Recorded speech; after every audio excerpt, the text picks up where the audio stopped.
तिकडे तर नको, अशी इथं थांबणार, तिकडे कशाला.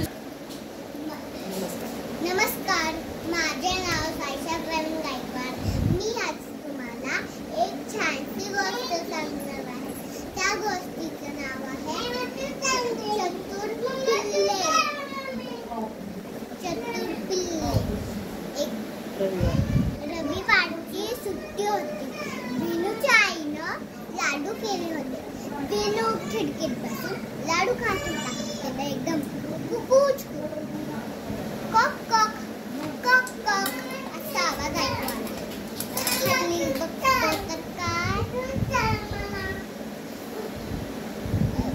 बघतो तर काय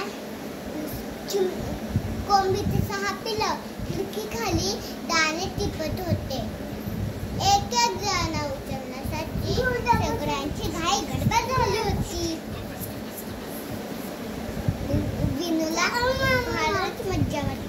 त्यांनी त्याचा लाडवाचा तुकडा खाली टाकला.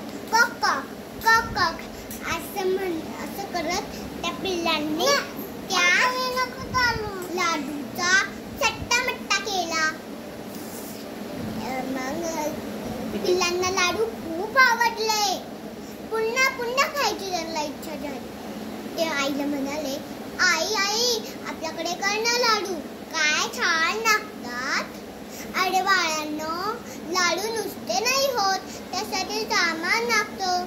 रवा, साखर, दूध, तूप सगळं आणायला लागतो. पिल्लं म्हणाली, आम्ही आणतो सामान. पिल्लं गेली तर बाण्याकडे. दादा थोडंसं रवा द्या ना, मला लाडू करायचे. रवा द्या मुठभर, साखर द्या पसाभर, जोडेला द्या तूप, लाडू करू खूप खूप. सामान घेऊन पिल्लं घरी आली. सामान ठेवा भिंतीशी, मी माझं काम आटपते आणि मग लाडू करते. हा, तेव्हा तुम्ही खेळा. आई गेली कामाला. एक उंदीर आला. त्यांनी रवा संपून टाकला. मुंगी ताई मैत्रिणींना घेऊन आल्या. त्यांनी साखर मस्त केली. पिल्लं आली, मणी आली. त्यांनी रवाच खाऊन तूपच खाऊन टाकले.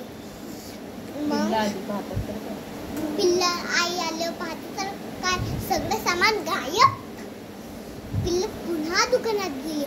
मिळाले, रवा द्या मुठभर, साखर द्या पसाभर, जोडेला द्या तूप, लाडू करू खूप खूप.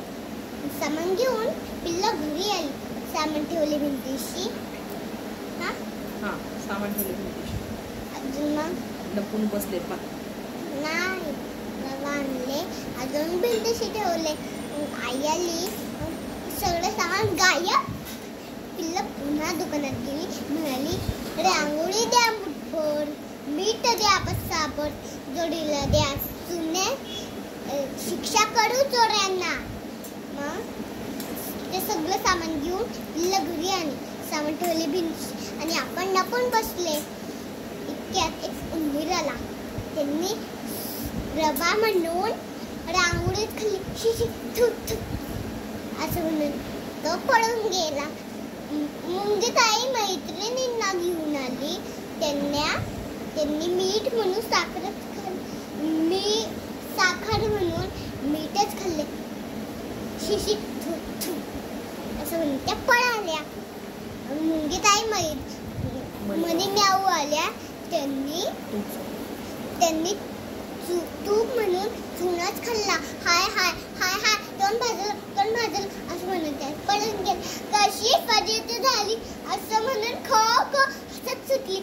पिल्लं आली, बाणाकडे गेली. म्हणाली, रवा द्या मुठभर, साखर द्या पसाभर, जोडीला द्या तूप, लाडू करू खूप खूप. मग कोंबडी ताईने लाडू केले. अजून मग पिल्लांनी खूप खूप लाडू खाल्ले. आई गो, विलूच्या घरी पण असेच लाडू होते. आम्हाला लाडू खूप खूप खूप खूप आवडले.